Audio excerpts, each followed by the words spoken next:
bienvenue à tous, à vous qui êtes ici, porte de Versailles, pour cette première édition du World Efficiency. Bienvenue aussi à ceux qui nous regardent depuis Challenger, à tous les collaborateurs de Bouygues Construction à Challenger. C'est une grande première, c'est la première fois que le groupe Bouygues prend la parole dans ce genre de salon, et Olivier Bouygues, qui nous a rejoint, peut le confirmer. C'est pas franchement le genre de la maison, mais si cette grande entreprise du CAC 40 a choisi de le faire, c'est que pour la première fois dans l'histoire des COP, des conférences du climat, la contribution d'acteurs autres que les États, à savoir les villes et les grandes entreprises, va être réellement prise en compte. Il s'agit bien de la conférence des solutions qui s'ouvre dans 6 semaines, et des solutions contre le réchauffement climatique. Les entreprises en mettent déjà en pratique, et le stand Bouygues Construction que je vous invite à aller voir peut vous le confirmer. C'est une offre intégrée que l'on propose pour atteindre ce fameux objectif des 2 degrés dont tout le monde parle. Mais pour cet objectif, Bouygues n'est ni un magicien de la transition énergétique omnipotent, ni un vendeur de solutions. C'est plutôt un rassembleur de modèles, de références qui ont déjà fait leurs preuves et qui, associés au savoir-faire en interne, expliquent la place de cette entreprise sur le marché aujourd'hui. Si ça marche, c'est qu'une concertation étroite avec les clients a été mise en place déjà depuis plusieurs années. C'est pour cela que nous avons voulu que dans l'ensemble de ces ateliers que nous vous proposons depuis hier, la parole des clients soit entendue avec force. Tout cela pour qui? Évidemment pour préserver l'environnement. L'environnement sans l'homme, à quoi ça sert? Si Bouygues construit, si Bouygues rénove, c'est certes pour faire du business, c'est du business dont on parle aujourd'hui, mais un business vertueux. Il s'agit bien de mettre des gens dans ces bâtiments que l'on construit, que l'on rénove. Par conséquent, le rôle de ces usagers est capital pour atteindre ce que le World Efficiency a appelé un grand pas pour l'humanité, un grand pas pour la planète, un grand pas en faveur de l'identité énergétique. Le bois au service de la construction bas carbone. Alors décidément, la lutte contre le changement climatique et cette nécessaire transition énergétique bouscule les idées préconçues. Est-ce qu'on aurait imaginé, il y a encore 8 ou 10 ans, que le bois, ce matériau noble, serait la vedette d'une conférence à l'initiative d'un des mastodontes français du béton? Et pourtant, ils s'y mettent tous. Bouygues, comme ses concurrents, à concevoir des solutions alternatives ou au moins complémentaires au béton à base de lamellés croisés, lamellés collés. Je ne suis pas technicienne, loin de là, vous allez nous le préciser, messieurs. En tout cas, des vitrines, il y en a également. Des gratte-ciel 100% bois sont dans le même temps en construction à Vancouver, à Chicago, à Stockholm et même chez nous à Paris. J'ai entendu parler d'un projet d'immeuble de 30 étages qu'on appelle Baobab. Alors la passionnée d'Afrique que je suis est curieuse de savoir à quoi ça va ressembler. C'est entre la porte Maillot et la porte des Ternes. Mais vitrine ou pas, beaucoup de projets émergent. C'est un sujet très tendance. Donc merci. Merci d'être là pour assister à cet atelier. Avec mes invités, 2 constructeurs d'abord. Michel Veillon, qui est directeur général d'Ossabois, l'un de ses partenaires de référence auquel Bouygues fait appel pour proposer cette fameuse offre intégrée dont on parlait tout à l'heure, à l'instant. La spécialité, Michel, d'Ossabois, quelle est-elle? La spécialité d'Ossabois, c'est 2 choses. C'est d'une part évidemment la construction bois, mais par ailleurs la préfabrication, puisque le bois permet la préfabrication, mais au-delà de logements en bois, nous préfabriquons également des salles de bain par exemple, des murs, des surélévations pour gagner du temps et respecter l'environnement. Philippe Vérec, bonjour. Philippe Vérec est Bonjour. directeur général de Bouygues Bâtiment Île-de-France. Même question, le champ de votre... Alors, je suis directeur général adjoint de Brésillon, en charge de la réhabilitation, voilà, pour remettre les choses au bon endroit. Brésillon réhabilite 9000 logements par an, là où Bouygues en réhabilite 15 000 à l'échelle de la France. Donc notre secteur d'activité, c'est la réhabilitation de logements. Et l'idée, c'est d'offrir des offres nouvelles en fonction des opportunités et en fonction de ce que nous permet le marché. C'est comme ça qu'on a créé le premier contrat de performance énergétique avec Bouygues Énergie et Services. Il y a de ça quelques années. Donc aujourd'hui, on va parler de bois. Et, on va vous montrer ce qu'on a proposé. Alors, comme le veut la recette dont je vous parlais à l'instant, dans le rôle du client, c'est Alexandre Omis qui est avec nous aujourd'hui. Alexandre, bonjour. Aujourd'hui, vous êtes directeur du Crous de Créteil, mais vous avez eu au sein du Crous national des responsabilités qui vous ont amené à vous occuper de ce fameux projet modulaire. Hein, c'est comme ça qu'il faut dire. Exactement. Alors, j'étais précédemment, à 2014, le sous-directeur en charge de l'immobilier au CNUS, qui est donc la maison mère de tous les Crous de France. Les Crous, c'est 165 000 logements à l'échelle nationale et c'est 4 000 logements construits chaque année et 5 000 rénovés. Et à ce titre, effectivement, j'étais un peu le copilote de la politique de développement de l'offre de logement pour les étudiants sur le territoire national, ce qui m'a amené à avoir des contacts un peu privilégiés avec un certain nombre d'acteurs qui contribuent à l'effort de construction, et notamment le groupe Bouygues. Alors, première question qui me préoccupe beaucoup en tant que journaliste d'Ushuaïa TV, un filiale dédié à l'environnement, à la préservation de la nature et de l'homme au sein du groupe TF1. Quelle est la provenance, Michel Veillon, de ce fameux bois dont on parle? Il ne s'agit pas de piller les forêts tropicales, au moins. Alors, je vous rassure, surtout pas les forêts tropicales, parce qu'il y en a très peu dans la structure des constructions à base de bois. C'est principalement du résineux. Je dirais malheureusement, et pour quelques années encore, mais cela pourrait évoluer, la plupart des résineux, plus de la moitié, vient de l'étranger, puisque les Scandinaves, les Allemands, les Autrichiens ont des forêts beaucoup mieux exploitées et des filières industrielles autrement plus matures que les filières françaises. Maintenant, il y a un plan bois lancé depuis quelques années, qui mettra encore quelques années pour être complètement performant et compétitif, qui a pour vocation, grâce à des investissements, d'offrir la panoplie de panneaux, d'isolants et de pièces de structure dont l'industrie a besoin. En ce qui nous concerne, nous prenons le maximum de bois en France, mais nous sommes limités par une offre qui est aujourd'hui pas tout à fait prête. Donc, premier élément de ce débat, la filière bois française a besoin d'être restructurée pour mieux répondre à la demande. C'est bien cela? Absolument. Le bois, une solution bas carbone, point d'interrogation. Les chiffres que j'ai pour l'instant, c'est que le béton émettrait 700 kg de carbone par mètre cube.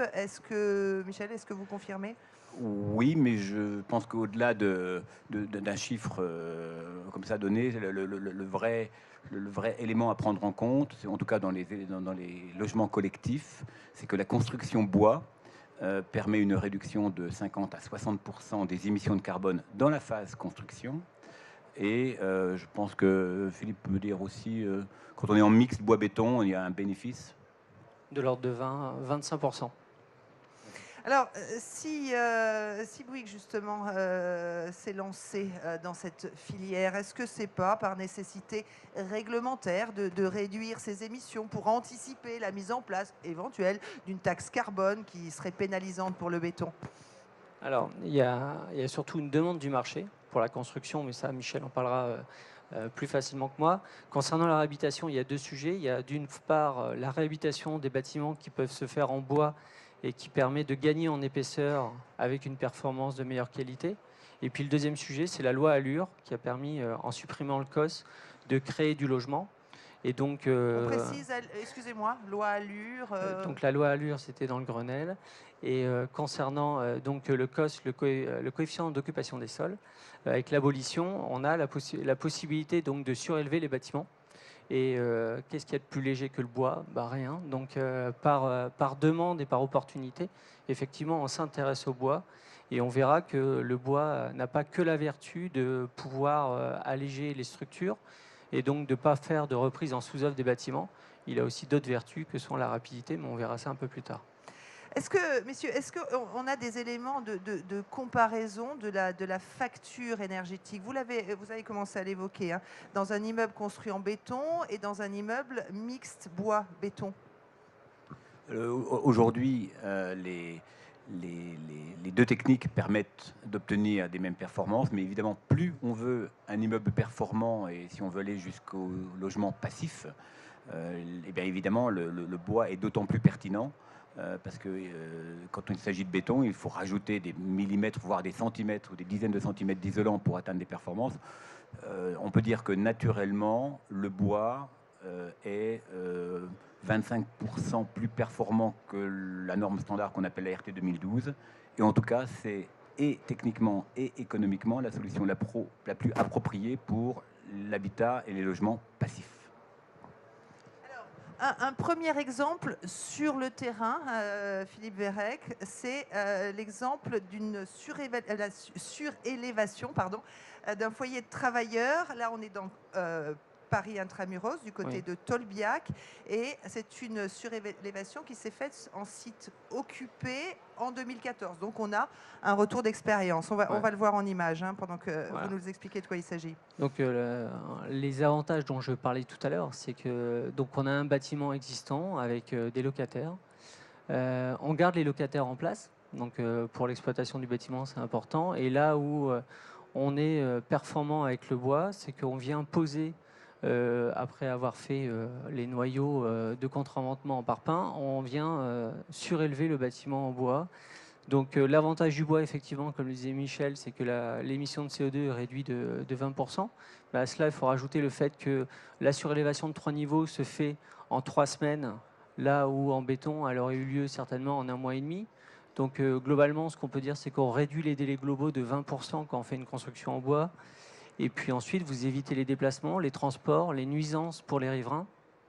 Et donc, le bois n'a pas que la vertu du matériau, il a la vertu structurelle et la vertu des nuisances pour les autres et de l'émission de CO2. Donc, au final, c'est une facture divisée par 25 en tonnes de CO2. Sur une opération comme ça, on a réduit la facture de 200 tonnes de CO2. Et voilà. Et puis, ce qu'on peut se dire aussi, c'est que le bois, c'est plus facile à manier sur une deuxième vie. Le coup de scie sera peut-être plus simple que le marteau-piqueur si on avait construit en béton. Voilà. C'est vrai que ça donne envie de vivre dans la partie supérieure, dans la partie en bois, non? Il n'y a pas eu trop de difficultés à reloger les locataires dans les étages supérieurs. Est-ce qu'on a justement, je parlais des hommes, des gens qui vivent là-dedans, dans ces bâtiments, est-ce qu'on a des retours? Est-ce que...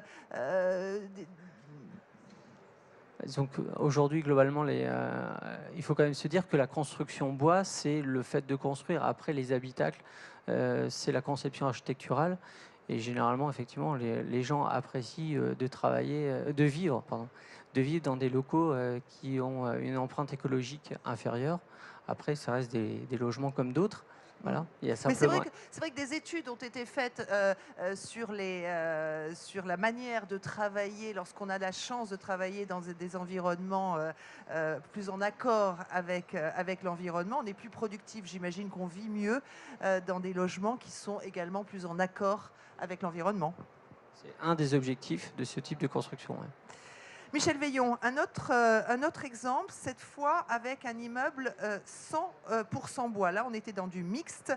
Là, vous allez nous parler d'un projet qui est une résidence étudiante construite à côté de Chambéry. C'est bien cela? Absolument. Donc on va voir les images.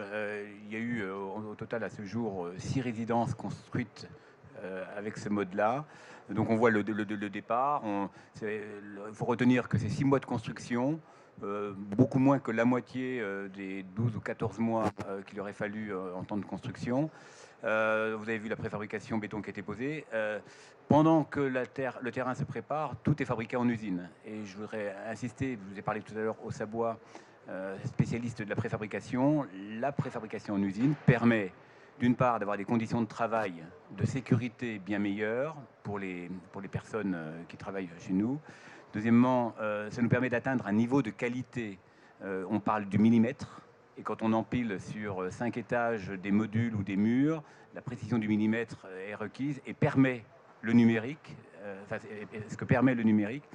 Ensuite, on assiste en usine à tous les contrôles qualité, les contrôles étanchéité, les contrôles électriques.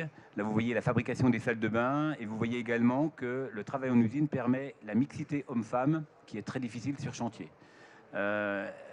Donc en conclusion, le bois permet la préfabrication permet de travailler dans de bonnes conditions. Et je voudrais finir sur les éléments relatifs à l'environnement, qui est que la préfabrication donne un niveau de déchets quasi nul, puisque tous nos déchets, qu'ils soient en bois, en plâtre, en isolant, sont recyclés. Et c'est le grand intérêt de la préfabrication. Là, on voit donc les modules arriver sur le chantier et je laisse la parole à Monsieur Omis, qui était donc le représentant du client, pour parler du projet en globalité. Vous avez suivi ce projet. Juste une première question. Les étudiants, ils étudient mieux dans ce genre de construction, finalement? Vous avez des retours de leur part? Malheureusement, ils ne m'envoient pas encore le résultat d'examen, mais ce que je peux vous dire, c'est que le taux de demande de maintien dans ces nouvelles résidences est le plus élevé qu'on ait sur l'ensemble de notre parc. Donc ceux qui y sont en sont très satisfaits. Alors, si vous le permettez, je vais peut-être faire un petit point d'historique sur le pourquoi on est amené à solliciter ce type de solution. Ça a démarré par un président d'université qui avait vu un reportage à la télé avec des conteneurs maritimes. Il m'a dit, j'en veux chez moi, débrouille-toi, fais-moi une proposition. Comme quoi la télé, parfois, c'est utile. Comme quoi la télé, ça aide. Donc on est allé voir nos voisins néerlandais, on a vu la solution, on l'a ramené en France, on a pris la décision de faire en septembre, on a commencé le chantier en février de l'année d'après et on a livré la résidence en septembre d'après. Donc on a fait en 1 an ce qu'on fait d'habitude en 3 ans. Donc j'ai dit effectivement, au-delà de l'utilisation du bois, il y a un principe fondamental qui est vachement intéressant et qu'il faut étudier un petit peu plus près, c'est l'industrialisation. Et partant de là, donc on a fait cette première résidence qui elle aussi connaît un taux de demande de maintien qui est très important. Et donc j'ai fait comme font tous les acheteurs, je suis allé voir les industriels de toutes les filières en leur disant voilà, j'ai fait un projet qui m'intéresse parce qu'en termes de délai, c'est exactement ce qu'on recherche, c'est rapide, c'est fiable. Comment est-ce que moi je peux vous aider à faire en sorte que les produits que vous développez, qui sont pour l'instant à un stade expérimental, on puisse les porter à grande échelle de façon à ce que je puisse bénéficier moi aussi en tant que client de l'effet volume, notamment par la question des délais, mais aussi sur le prix.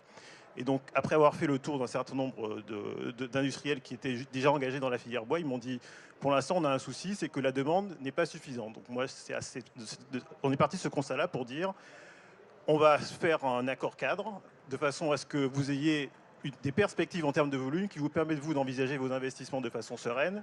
Et ces investissements, il est bien entendu qu'une fois que l'outil sera rodé, j'en bénéficierai moi en tant que client parce que vous me ferez des prix intéressants.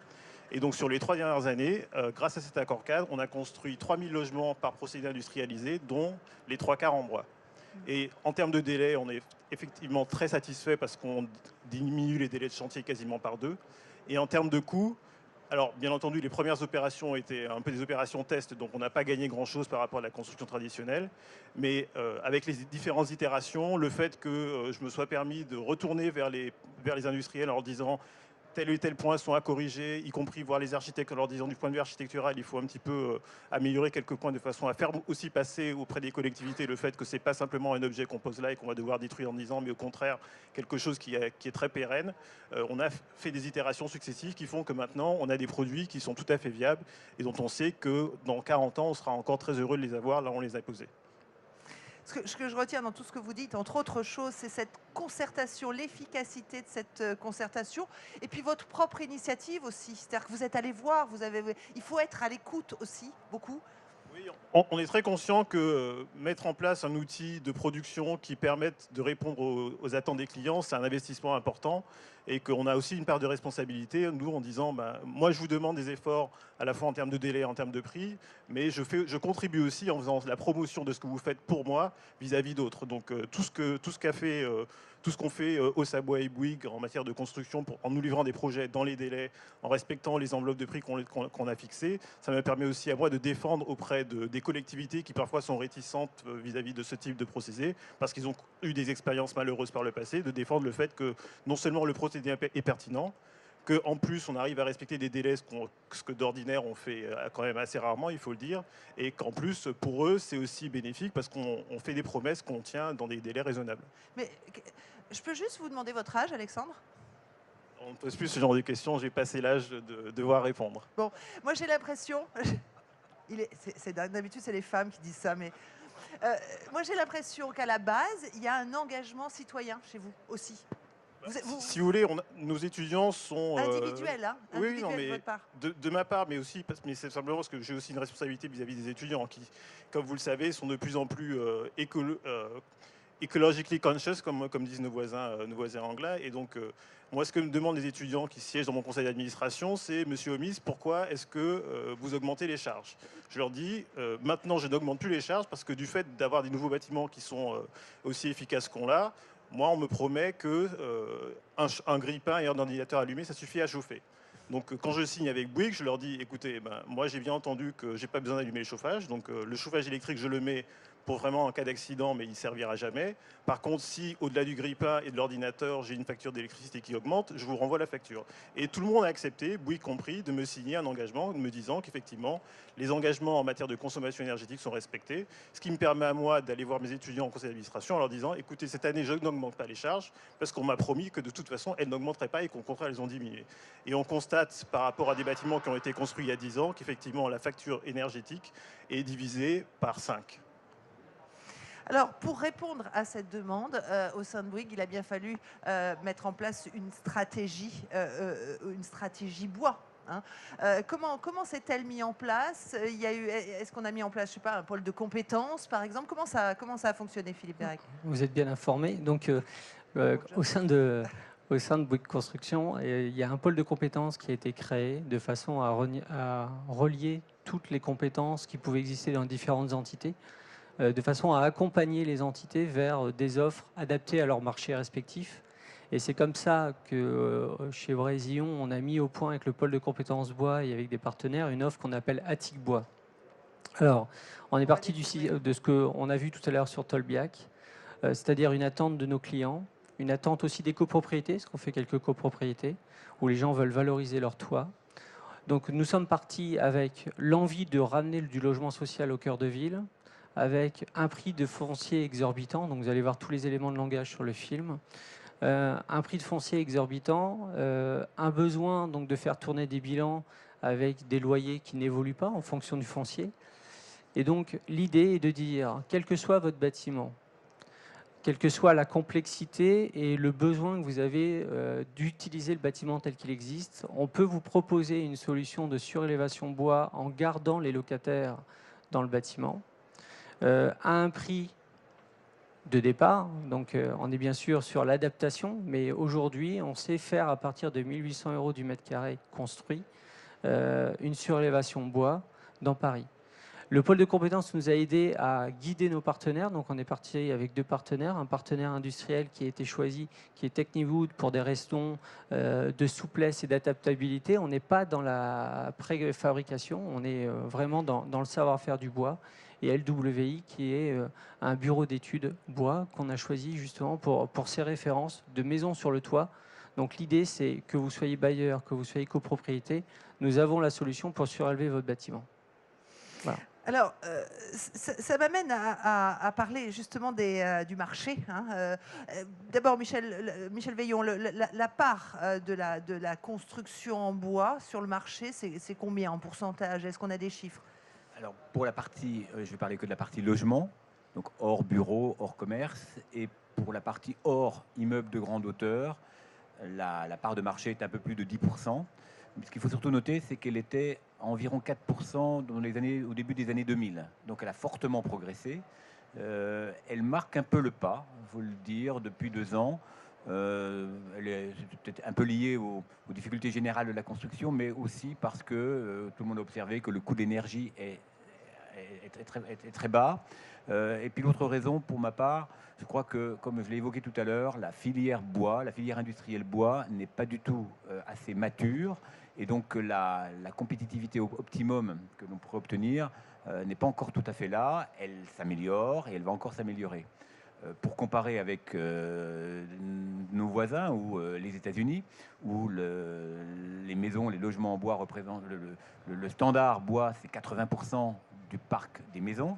De même en Scandinavie, en Allemagne, c'est 30%. Donc nous sommes très en retard ou très décalés. Alors on est peut-être un peu plus méridional, on a peut-être une autre approche culturelle, mais évidemment, ceci explique ou est expliqué par notre retard industriel, et c'est bien par là qu'on trouvera une pertinence pour répondre économiquement à cet enjeu, puisque c'est assurément un élément pour les contraintes environnementales qui s'imposent à nous tous. Rien que pour parler de la France, quelles sont les régions où ça marche le mieux? Alors évidemment, les régions qui marchent le mieux sont les régions de montagne parce qu'il y a en général des contraintes thermiques et qui font que la performance du bois en tant qu'isolant requiert beaucoup de construction bois. Une autre raison, c'est que le bois a des performances de résistance sismique qui pratiquement en font un mode imposé dans certains endroits. Les régions très sismiques, la construction en bois de base est largement plus performante que la construction béton. La Normandie, par exemple, la grande région parisienne sont aussi, avec un parc de construction bois tout à fait conséquent. Et pour être honnête, très très peu dans le sud-est. Les bords de la Méditerranée, on est resté très pierre, très parpaing et très enduit. Alexandre Miss, je voudrais revenir sur les clientèles privilégiées, les cibles privilégiées de ces constructions-là. C'est celles que vous représentez, c'est-à-dire du logement collectif ou du logement social. Quelle approche vous avez-vous ? Je serais tenté de dire que tous les produits qui sont facilement standardisables, entre guillemets, sont des clients potentiels. Pour citer une anecdote, j'ai présenté le procédé industrialisé la semaine dernière pour les 60 ans du réseau des œuvres au président de la République. Et la première question qu'il m'a posée, c'est où sont les usines? Je lui ai dit en France, il a fait un grand sourire. Ensuite, je lui ai dit, on est tous au courant de vos préoccupations en ce moment, c'est le logement d'urgence, le temps qui manque. Il manque 500 000 logements, c'est ça? Voilà, il manque du temps pour les faire. Donc on lui a expliqué que nous, on avait trouvé des solutions qui nous paraissaient convenables et que du coup, les solutions qu'on a trouvées, nous, pour le logement étudiant, qui est un produit qui est facilement standardisable, sont aussi transposables aux résidences pour personnes âgées, aux résidences pour jeunes actifs et par extension à d'autres résidences pour l'accueil de migrants, ce genre de choses, dans la mesure où on peut standardiser et avoir un produit qui est facilement réplicable en usine, les publics sont très larges. Michel Veillon, pour compléter sur cette notion de clientèle. Évidemment, la priorité, et d'ailleurs les premiers marchés qui se sont développés en bois étaient, comme l'a dit Alexandre, des produits répétitifs, type résidence, mais je voudrais qu'on observe que la préfabrication dans les années 60-70 était... Alors là, pour le coup, typiquement sur ce mode-là, on était sur des moules en béton, on faisait des façades toutes identiques. Mais aujourd'hui, avec les puissances de calcul, avec le numérique, avec le BIM, avec tous les dialogues possibles entre l'architecte et les industriels, très honnêtement, aujourd'hui, la résidence que vous avez vue fait 120 modules différents. Et sur ces 120 modules, il y a plus de 30 modules différents parce que le gauche, le droit, le haut, et puis on peut modifier les façades, on peut ajuster une façade à 10 cm, c'est-à-dire on n'est plus dans le standard et ça va rassurer les architectes parce que évidemment personne n'a envie d'avoir des maisons identiques. Aujourd'hui on fait des lotissements de 70 maisons et il n'y a pas une maison identique, mais elles sortent toutes de la même usine, elles ont toutes la même performance, elles ont toutes les mêmes calculs, mais tant dans le rendu que dans les dimensions et le positionnement, eh bien, elles s'adaptent au goût de chacun ou à une notion d'ensemble qui respecte un peu de diversité.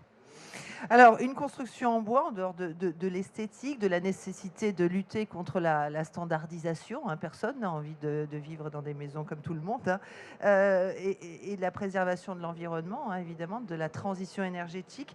Le béton, c'est aussi solide, le bois, pardon, c'est aussi solide à terme face aux aléas climatiques. L'actualité, évidemment, me pousse à poser cette question, y compris en France. Sur la durée, quelle assurance vie on peut avoir autour du bois? La même que le béton. Les règles sont... on vise les mêmes objectifs. Donc aujourd'hui, effectivement, pour le bois, on a des réglementations qui sont à part. Pour autant, je pense qu'on manque de culture, que ce soit dans les bureaux de contrôle, au niveau des maîtrises d'œuvre, au niveau des architectes. On dit souvent que le bois est cher, mais c'est aussi c'est un sujet de conception. Donc que ça soit dans la conception, que ça soit dans l'exécution et dans le scepticisme qu'on peut mettre autour du bois, je pense qu'on est simplement sur une question de culture et on peut arriver aux mêmes capacités. Le tout, c'est effectivement d'utiliser le béton et le bois pour ce qu'ils peuvent apporter l'un comme l'autre. Ce n'est pas une opposition, c'est justement les opérations mixtes bois-béton sont les meilleurs exemples que chaque matériau apporte quelque chose dans la construction et c'est là-dessus où on doit progresser. Donc l'idée du tout bois ou du tout béton, je pense qu'il faut qu'on en sorte et il faut qu'on parte sur les ouvrages adaptés avec les objectifs qu'on se donne. Voilà. On parle bien de mixité, comme la mixité énergétique finalement. Et d'optimisation des ressources. Alors, Michel Veillon, je voudrais revenir à ce à quoi je faisais allusion au début de cet atelier, et ces fameux gratte-ciel vitrines en bois. Vous y croyez? Est-ce que c'est vraiment vers cela qu'il faut tendre? Est-ce qu'il faut croire à ces projets-là et à la multiplication de ces projets-là, ou est-ce que ça reste une vitrine? Je crois que ces projets ont deux vertus. La première, évidemment, le côté vitrine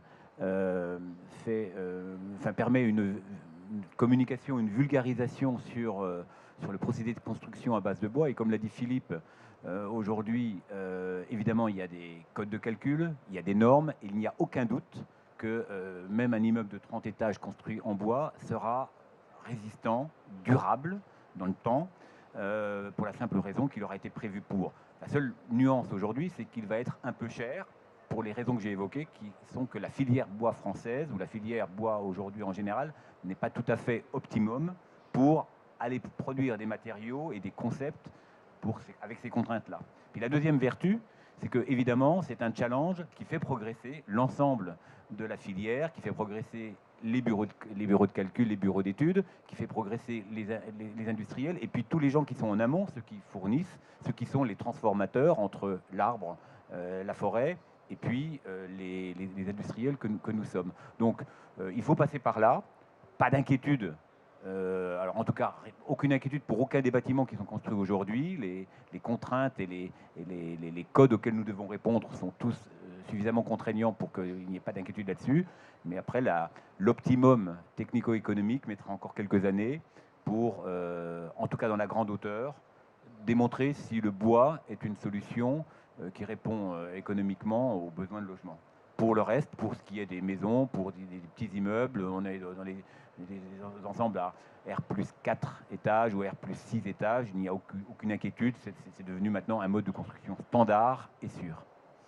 Alexandre Mise, peut-être en guise de conclusion sur cette notion de bois comme symbole d'un changement d'époque, d'un changement de société. Vous avez de l'optimisme, vous avez confiance en cet avenir-là, finalement, que représente le bois aussi sur ce changement de société qui se prépare, y compris à 6 semaines de la conférence du climat. Alors, pour ma part, je suis assez confiant parce que lorsqu'on a lancé l'appel d'offres il y a 3 ans, le premier maire que je suis allé voir m'a dit « Monsieur Omis, vous n'y arriverez jamais ». Je lui ai dit « Madame le maire, faites-moi confiance, donnez-moi une chance, faites en sorte que le permis qu'on va bientôt vous déposer soit instruit dans les délais raisonnables et à l'été prochain, je vous invite pour inaugurer la résidence ». Ça, c'était le 25 juillet 2012. Le 30 août 2013, je l'ai appelé, je lui ai dit « Madame le maire, votre résidence est prête, voulez-vous bien venir l'inaugurer avec nous ?» Ce à quoi elle a bien entendu accepté avec un grand sourire. Donc je suis très confiant.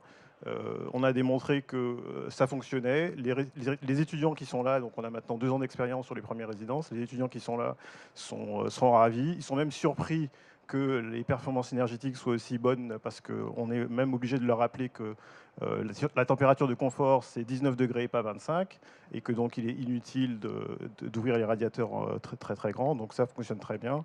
Et les quelques contraintes qu'on avait au démarrage qui étaient des contraintes que citait Michel Veillon sur la hauteur des bâtiments sont progressivement en train d'être levées et c'était le principal frein à notre capacité à faire en sorte que ce produit se développe dans les agglomérations où le foncier étant rare et cher, il faut en optimiser quand on en a et donc être en capacité de monter un petit peu plus haut. Donc on est sur la bonne voie et je pense que, y compris avec les contributions qu'on pourra avoir à nos sollicitations pour le logement des étudiants, on pourra aussi faire en sorte que ce produit se développe dans les années à venir, ce qui est de toute façon quelque chose de souhaitable. Merci à vous trois. Il nous reste, je crois, quelques minutes. J'aimerais que vous preniez la parole si l'un d'entre vous a des questions à poser. Vous vous présentez, s'il vous plaît, juste oui, je m'appelle David Poveda. Je viens d'une société qui s'appelle Biobox Solutions, qui est basée à Barcelone. Et je voulais rajouter qu'il y a une étude qui a été faite par le ministère de l'Éducation en Autriche, où il y a démontré que les étudiants qui font ces études dans des écoles en bois, ils ont des meilleurs résultats que dans d'autres écoles. Donc j'ai trouvé les résultats très, très intéressants. Je voulais seulement... Merci de répondre à ma question, c'est bien. Voilà. Merci. Bonjour, je m'appelle Raphaël Guéna, je suis étudiant en architecture. Déjà, merci pour la conférence, c'était très intéressant. Je voulais juste faire une remarque sur les 500 000 logements. Je crois qu'il n'y a pas de déficit de logements en France depuis la reconstruction. Donc cet objectif, il est surtout pour faire tourner la machine. Hein. Faut quand même le rappeler. C'est juste la surface moyenne par habitant qui ne cesse d'augmenter et qui fait qu'on a besoin toujours de plus de logements. Sinon, j'avais une petite question. Est-ce que vous vous intéressez aux technologies qui arrivent peut-être en France, qui viennent d'Autriche, comme le lamellé tourillonné? Je crois qu'il y a des maisons en France qui apparaissent, mais qui sont que à R+1. Est-ce que l'ossature bois va grandir? Je crois qu'on est à R+5 en ossature bois, qui vient d'être construit à Montreuil récemment, et qui semble peut-être plus intéressant que le CLT parce que ça optimise le bois dans un bâtiment. Est-ce que voilà. À qui voulez-vous poser la question? C'est pour Monsieur Vérec et Monsieur Veillot, peut-être. Merci. Alors, comment dire, le CLT, c'est une technique, ce qu'on appelle le lamellé croisé. Donc, on fait des murs ou des planchers de 20 cm, par exemple, qui sont composés de planches croisées, avec la fibre de bois est croisée. Et ça permet des hautes performances équivalentes au béton. Ça permet de monter alors en grande hauteur. Ça permet de faire des planchers très résistants et avec des performances acoustiques. Le problème, c'est que cette solution, qui est tout à fait adaptée à la grande hauteur, est plus chère que le bois classique à base de poutres, de solives ou d'ossature bois. Comme vous le dites, l'ossature bois est le meilleur compromis technico-économique jusqu'à, on va dire, R+5 ou R+6, et avec un peu de dopant, on peut aller encore un peu plus haut. Sur la technique de bois tourillonné, aujourd'hui, ce n'est à ma connaissance pas industrialisé, ça reste une solution, mais plutôt pour de la maison individuelle ou du logement bas niveau. Je n'ai pas de connaissances et nous ne nous intéressons pas à cette technique-là par rapport à, en tout cas, du logement collectif. Et il n'est pas, comment dire, et il y a quand même encore d'autres techniques en réflexion pour marier toutes les formes du bois. On est dans la mixité des techniques, l'ossature et le bois massif, comme on est dans la mixité entre le bois, le métal, le béton, pour trouver les choses les plus confortables, les plus sûres et les plus économiques. Philippe? Moi, je rajouterais une seule chose, c'est que forcément, on ira de plus en plus loin sur toutes les techniques du bois, parce que c'est un matériau qui est plus léger dans l'usage, et qu'aujourd'hui, dans les, on va dire dans les centres urbains denses, on commence à s'intéresser au 3e, 4e, 5e rideau de rue. Et donc, pour alimenter, on fera changer les modes opératoires et les modes constructifs. Donc là-dessus, je pense qu'effectivement, de toute façon, on a tous intérêt, que ce soit les bétonneux, comme on nous surnomme parfois, les gens qui font du bois ou du métal, à se développer sur toutes ces technologies-là, parce qu'il faut qu'on crée de la souplesse dans nos modes constructifs. Est-ce qu'il y a d'autres questions? Bonjour, Christophe Père, A+ Finance. Nous gérons des fonds d'investissement institutionnel en immobilier. On a beaucoup parlé de logement. Il y a aussi des projets en immobilier d'entreprise. Je voulais savoir si vous aviez déjà réalisé des constructions en immobilier d'entreprise, si vous aviez ou si vous avez des projets.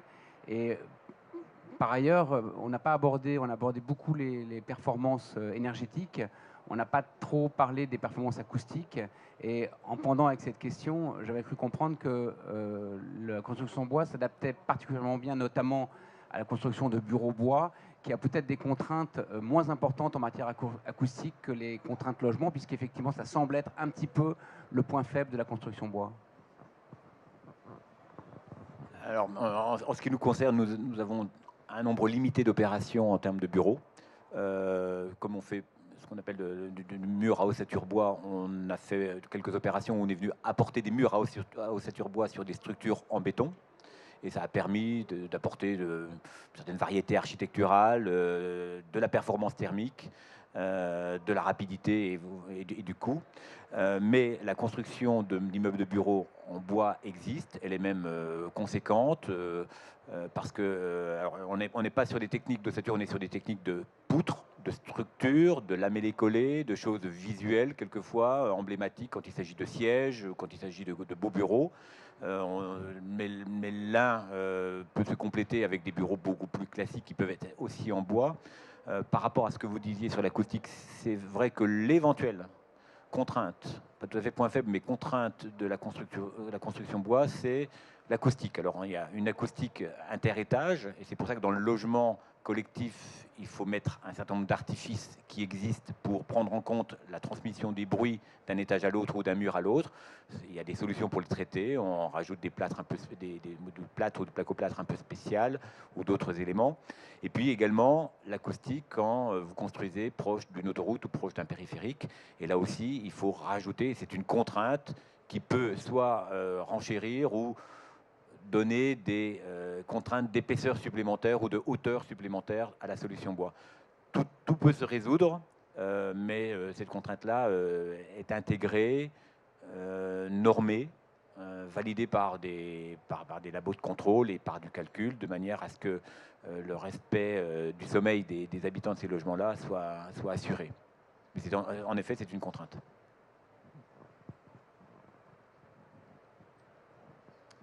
Bonjour, Benoît Autier. Alors, je suis étudiant en master en développement durable et urbanisme. On entend de plus en plus parler de la réduction des déchets. Est-ce que vous pensez que la construction en bois peut justement aider à réduire les déchets issus du BTP, vu que c'est un gros producteur? Alors, de manière affirmative, le bois, pour moi, est le matériau circulaire par excellence. D'abord, il repousse, et quand il repousse, il capte du carbone. Je vous ai parlé tout à l'heure du fait que la construction bois consommait 60%, enfin émettait 60% de CO2 en moins que le béton. Évidemment, ce chiffre-là est non compté le fait que le bois capte le carbone. Alors on n'en prend pas compte parce qu'on ne sait pas quel est l'usage du bois au moment de la démolition, 100 ou 150 ans après. Mais même lors de la démolition, le bois est valorisable. Dans un mode pas trop dégradé, on en fait des panneaux qui vont servir à refaire des immeubles, puisqu'il y a beaucoup de panneaux, il y a évidemment des poutres, mais il y a aussi des panneaux. Dans un mode un peu plus dégradé, on en fait des isolants, donc on peut recycler le bois pour faire des isolants qui vont continuer, ou des isolants mixtes entre laine de verre et bois. Et puis, on peut, en but ultime, le valoriser comme ressource énergétique. Ça, c'est pour l'aspect recyclable du bois. Et en termes de déchets, le gros progrès qui a été réalisé depuis 50 ans dans l'usage du bois, c'est qu'avant, quand vous preniez une bûche, enfin, un tronc pour faire une poutre, vous aviez 50% de déchets. Vous sortiez quelque chose de carré, dans une forme un peu tordue. Et d'ailleurs, dans cette poutre, il y avait des nœuds, il y avait des défauts qui faisaient que la poutre n'avait pas du tout de performance. Aujourd'hui, la poutre, enfin, le tronc est coupé en toutes petites planches, de manière à ce qu'il n'y ait plus que très très peu de déchets à ce niveau-là. Ces mêmes déchets vont être, eux, utilisés pour faire du panneau ou de l'isolant, ou des ressources énergétiques. Et puis, ces petites planches vont être ensuite assemblées, collées, mises bout à bout, on dit abouter, de manière à faire des poutres qui vont être fabriquées au kilomètre, donc toute dimension possible, beaucoup plus performantes mécaniquement, puisque les défauts auront été noyés dans le foisonnement de cet ensemble. Et donc en termes de déchets, le bois en lui-même se recycle, se renouvelle et produit naturellement quasiment pas de déchets. Et je dirais que la préfabrication permet également, comme je l'ai dit en support du film, de recycler en usine tous les isolants. Tous les isolants repartent chez les fabricants d'isolants, tous les produits à base de plâtre repartent chez les fabricants, chez les industriels du plâtre, ce qui est normalement aujourd'hui possible sur chantier, mais beaucoup plus contraignant. Peut-être une dernière question, parce qu'on atteint l'heure limite, 12h30. On essaye de respecter pour l'ensemble des ateliers. Une dernière question et on se quittera là. Oui, bonjour, Pierre Rosolato. Une question se pose aujourd'hui sur l'impact sur la qualité de l'air des divers adjuvants qui peuvent venir dans le bois. Comment les gérez-vous?